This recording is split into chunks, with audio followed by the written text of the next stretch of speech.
Olá, galera, tudo bem com vocês? Gente, hoje nós vamos dar início ao nosso tema 1, que aborda aí o processo da nutrição e comportamento de todos os seres vivos. No tema 1, gente, nós vamos entender como que funciona o processo dos grupos, né? Então, hoje na ciência, nós temos aí 6 reinos e 3 domínios, né? Então, alguns dos domínios que nós temos, que são os 3, é o da bactéria. Nós temos o domínio aí, gente, que representa as bactérias, as cianobactérias. Depois nós vamos ter os domínios de protistas, né? E depois eu vou ter o domínio aí da eucária. Dentro desses 3 domínios, nós temos aí 6 reinos, tá bom, galera? E é o que a gente vai conseguir entender um pouquinho sobre esses reinos, né? Como que abrange aí todos os seres vivos, tanto as bactérias até o reino animal.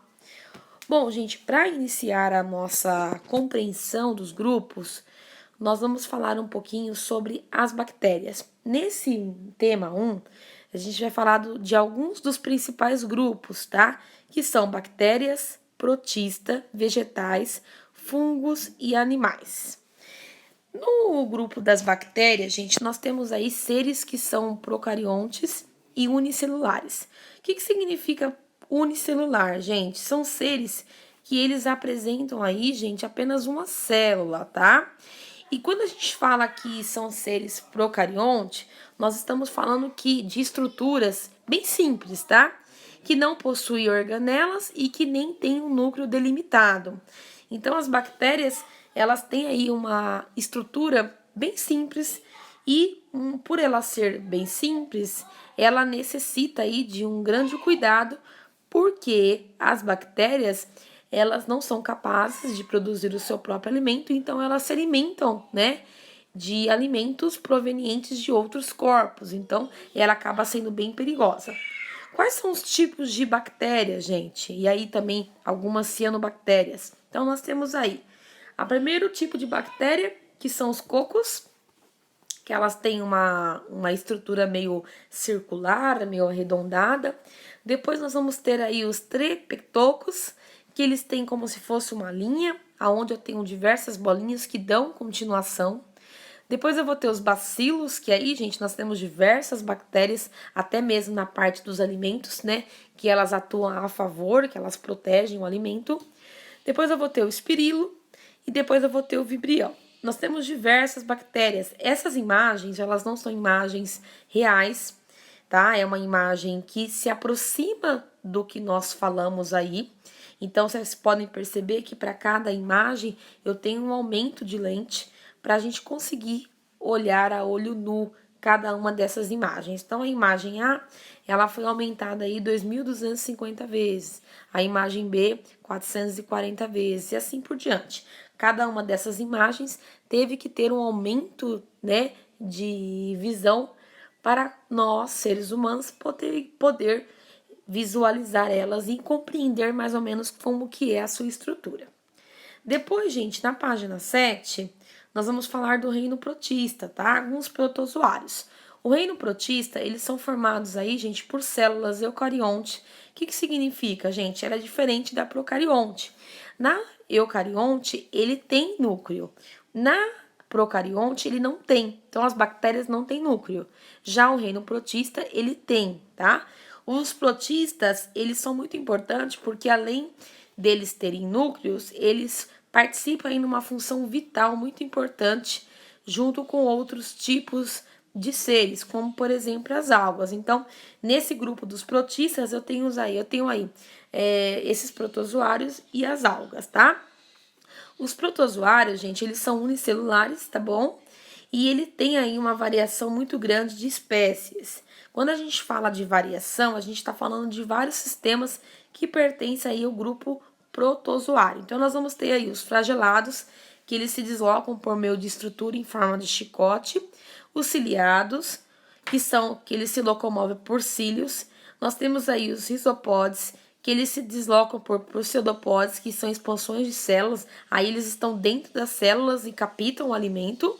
E eu tenho aí os esporozoários, que eles não possuem estrutura de locomoção e aí acaba sendo parasita. Ele entra no corpo e ele fica lá, né, vivendo do que tem. Então, nós temos a imagem A e a imagem B, tá bom? De alguns tipos de protozoários. Depois, dentro desse reino protista, nós também temos as algas, tá? Então, as algas, elas já são um índice bem diferente, porque elas são capazes de produzir o seu alimento, então elas realizam a fotossíntese, eles são seres autotróficos, tá? E nesse caso, gente, elas têm aí também estruturas bem diferentes, tá? Normalmente, quando você observa na estrutura de uma alga, ela é muito parecida com algum tipo de vegetal. A sua estrutura, ela parece, né, muito com aí uma característica do reino vegetal. Então, durante muito tempo, né, houve-se aí até uma discordância entre os cientistas das algas entrar para o reino vegetal. E depois, analisando a sua estrutura celular, comprovou que ela fazia parte aí do reino protista, tá bom? E nós temos aí diversas algas, né? A alga vermelha que tá aqui do lado, elas são lindas, né? Existem vários tipos de algas que têm esse processo aí da fotossíntese. Depois, gente, na imagem 8, nós vamos entrar num reino muito importante, que é o reino vegetal. Esse reino vegetal, gente, eles são autotróficos, porque todo o reino vegetal, ele é capaz de produzir o seu próprio alimento, eles têm mais de uma célula e eles são seres eucarióticos. Quer dizer o quê, gente? Todos eles apresentam núcleo, tá? Os vegetais, gente, normalmente eles apresentam raiz, caule e folha. E algum deles podem ter flores, frutos e sementes. E dentro do reino vegetal eu vou ter um grupo muito grande, tá? Então eu vou ter o grupo das briófitas. Os grupos das briófitas, gente, elas são um grupo, vamos imaginar aí, inicial, porque foi quando eu tive aí as algas que viviam o tempo todo dentro da água, e aí surgiu as briófitas, né, alguns musgos que conseguiram viver parte dentro da água e parte no solo, né, na parte terrestre. Então as briófitas, elas surgiram a partir aí do musgo, né? Então quando alguns vegetais começaram a sair do reino, né, aquático, lá da parte aquática, e conseguiram habitar no solo, então foi um avanço muito grande, né, desse grupo. Então os musgos, eles precisam de água para sobreviver, então a maior parte do corpo deles ficam, né, em contato com a água, mas a outra parte consegue sobreviver no solo terrestre. Então foi uma evolução muito grande. E a partir desse momento, ele ficou conhecido como um grupo de pequeno porte, porque ele tem um tamanho pequeno. Ele é curto, então não é um vegetal que cresce muito, tá? Ele é de pequeno porte. Eles não têm vasos condutores, nem semente, nem flores, nem frutos. É um grupo, como eu falei para vocês, de pequeno porte. Depois, logo em seguida, o reino vegetal ele foi ganhando poder, né, no solo terrestre, e aí surgiu um segundo grupo chamado de pteridófitas, tá? E esse grupo de pteridófitas, eles tiveram algo de diferente do grupo das briófitas, porque neles começou a apresentar vasos condutores, tá? E aí, gente, eles não dependiam tanto de ambientes úmidos e começaram a viver aí em ambientes terrestres, em solos terrestres. E aí, gente, nesse caso, ela começou a ter um pouquinho mais de estabilidade, de força, começou a crescer um pouquinho mais do que as briófitas, só que mesmo assim eles não era capaz de ter flores, frutos e nem sementes.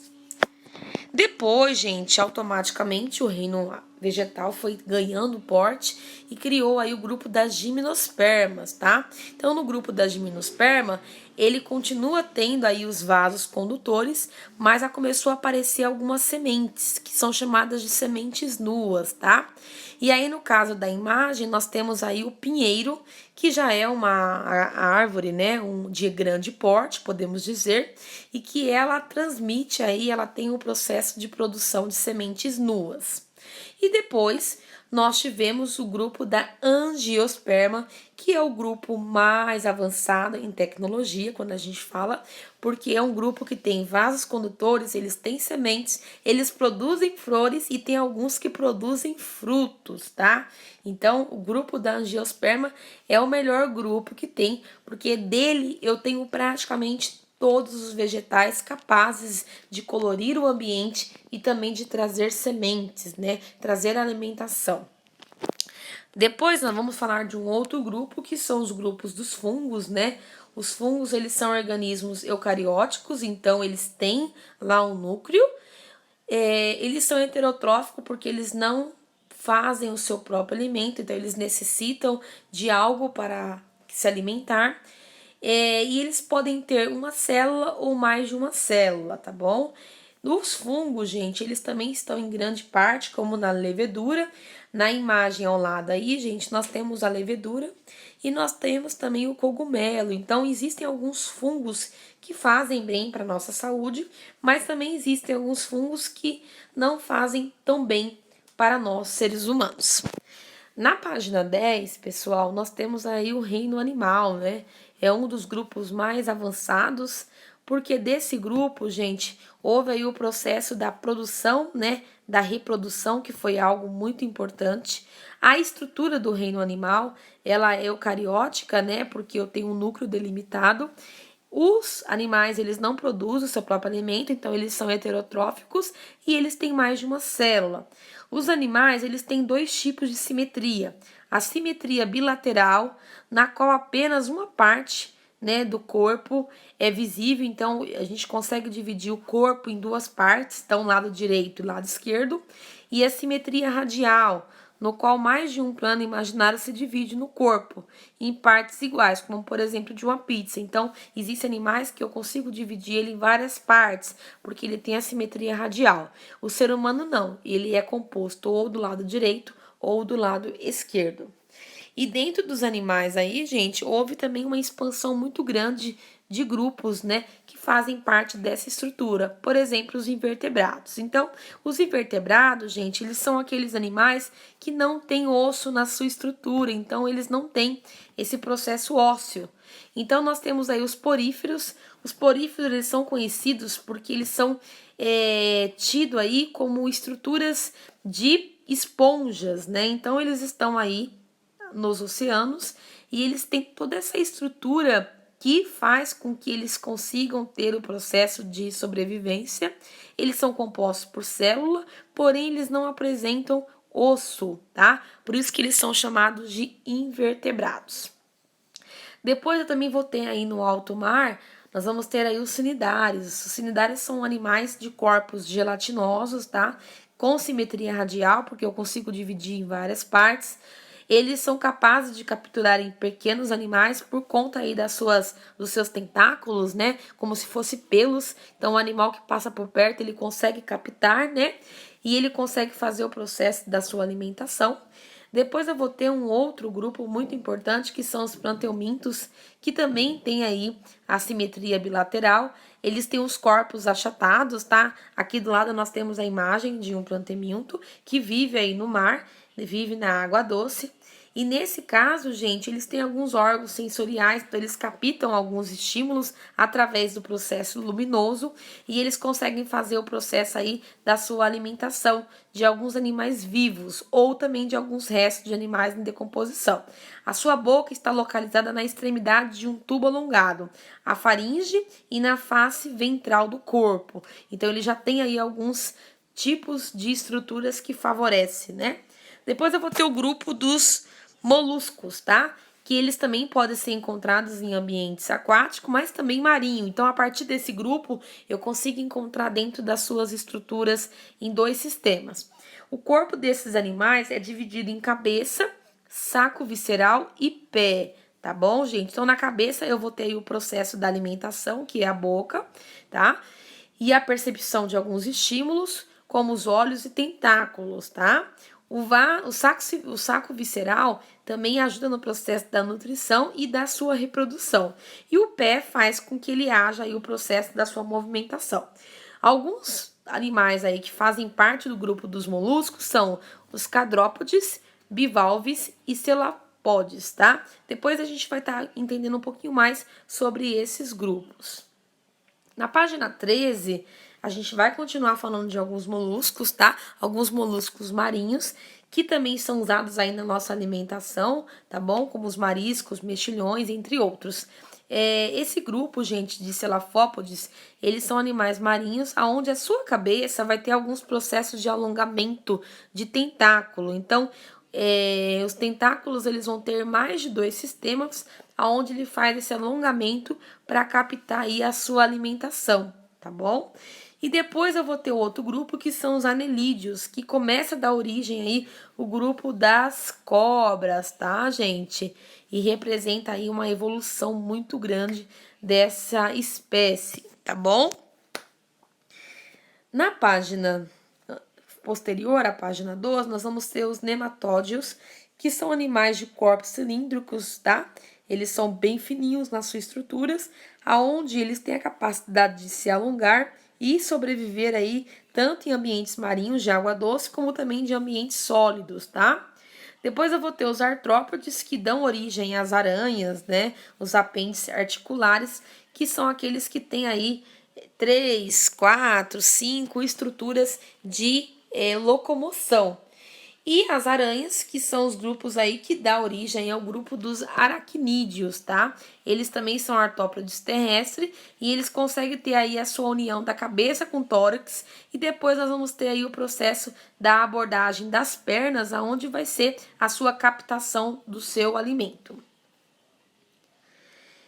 E aí, gente, nós vamos ter também os crustáceos, tá? Que são aí, quando a gente fala dos crustáceos, nós estamos falando dos camarões, das lagostas, porque o corpo dele tem, além dos tentáculos, ainda tem diversas pernas aí, o seu corpo é mais alongado e ele consegue fazer a captação também dos alimentos. Desse grupo, gente, nós temos diversos tipos de animais, com diversos tipos de pernas, tentáculos e assim por diante. Depois desse grupo aqui, gente, dos crustáceos, nós temos os insetos, que são inúmeros, não tem como até a apostila colocar todos os tipos de insetos, que são insetos aí onde o seu corpo vem aí praticamente adequando-se ao sistema. Eles conseguem se dividir em cabeça, tórax e abdômen. Então, até chegar aqui nos crustáceos, era dividido entre cabeça e tórax. Depois, um grupo se separa do outro por conta das pernas e dos tentáculos. Mas a partir dos insetos, eu ganho uma nova estrutura aí, que é o abdômen, tá bom? Então, nós vamos ter aí a anatomia de um inseto, onde eu vou ter a parte da cabeça, né? A antena, o olho e a boca. Depois eu vou ter a parte do tórax. Depois eu vou ter só o abdômen, tá? E as suas asas. E assim por diante. Depois eu vou ter os miriápodes, que são artrópodes terrestres, que vivem também em lugares úmidos, aonde o seu corpo começa a ter um alongamento maior. E ele é dividido também em cabeça e tronco, tá? E aí vai ter o aparecimento de antenas, tá? Um par de antenas e também alguns olhos dentro da sua estrutura e da sua segmentação. A gente pode perceber, galera, que esse tema, ele tenta abordar aí praticamente todos os tipos de seres, tá bom? Depois nós vamos ter aí os equinodermos, tá? São animais marinhos que apresentam aí espinhos na sua superfície do corpo. Então, a partir do momento que nós estávamos falando, nós só tínhamos aí cabeça, tórax, os tentáculos e as pernas.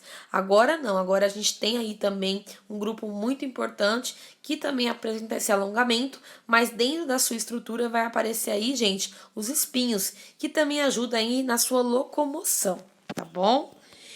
E vamos entrar no grupo dos vertebrados, que são aqueles grupos que têm a presença de ossos, tá? Dentro da sua composição. Então, nós vamos ter o primeiro grupo aí, que são os peixes, são os vertebrados aquáticos, que apresenta também, gente, diversos tamanhos. Então, para cada peixe, eu vou ter uma quantidade aí, gente, de nadadeira, eu vou ter uma quantidade de ossos vertebrados, eu vou ter uma quantidade de escama, de muco, de brânquias. Então, para cada um deles, eu vou ter um tamanho específico, e assim também a sua estrutura. Depois eu vou ter os anfíbios, né, como os demais vertebrados, eles também possuem aí a sua estrutura. Eles têm 4 pernas, são animais que dependem parcialmente de água, então eles estão o tempo todo entre água e solo. Eles já têm um processo de reprodução onde vai ter aí a sua obtenção de botar o ovo e automaticamente aguarda o processo aí da sua reprodução. Então, gente, nesse caso eu tenho todo um início de preparação de um sistema aí de reprodução dos anfíbios, tá? Depois, gente, na página 18, nós vamos ter a reprodução dos répteis, tá? No caso da reprodução dos répteis, eles também são os seres vertebrados, tá? De pele impermeável que não depende do ambiente aquático. Então, os anfíbios, até mesmo no processo do nascimento dos filhotes, ele necessita, né, dessa solubilidade em água, né? Então, ele pode viver, né, ou se reproduzir em qualquer lugar, ou aquático ou terrestre, tá? Então, nós temos diversas imagens aí de répteis, tá bom? Nós temos a serpente, nós temos os camaleões, nós temos os jacarés. Então, para cada um deles eu posso ter e escolher qualquer tipo de habitat. Nós vamos ter os mamíferos eles também são vertebrados, aonde aparece uma evolução muito grande nas fêmeas, que aparece o processo das mamas. Então, até então, não tinha essa capacidade do ser amamentar, né? Ter o processo de reprodução e a sua produção de leite. Então, a partir do momento que entra o grupo dos mamíferos, aparece essa novidade evolutiva. E além disso, gente, também aparece os pelos, né? E a presença de suor dentro da sua temperatura corporal. Então, nós vamos ter também algumas imagens de mamíferos, tá bom? Na página 20, nós vamos ter as aves, que já tem um processo diferente também, uma evolução, uma novidade evolutiva, que são o processo do andar bípede e também o processo de também estar na água e também estar no campo terrestre. As aves, elas não têm dentes, então elas possuem um bico, então o bico foi algo muito importante na evolução desse sistema, né, das aves. São animais com visão e audição bem desenvolvida. E os seus ossos são chamados de pneumáticos, ou seja, ossos ocos preenchidos de ar, que aí facilita também o voo, né? Auxilia o voo. Então, nós temos aqui alguns tipos de bicos, né? De algumas aves, né? Então, foi uma novidade evolutiva dessa espécie específica, tá bom? E aí, durante a nossa aula, gente, nós vamos estar falando, né? Como nós não temos exercício nesse tema 1, então na nossa videoconferência a gente vai estar trocando informações, vamos estar aí falando praticamente de todos esses grupos. Se algum animal não apareceu aqui, eu vou estar passando para vocês também na nossa videoconferência e nós vamos estar trocando esse tipo de conhecimento, tá bom? Eu vou estar passando aí novidades evolutivas e a gente vai estar sanando qualquer dúvida que possa existir referente ao tema 1. Tá bom, galera? Então, até a nossa próxima videoconferência.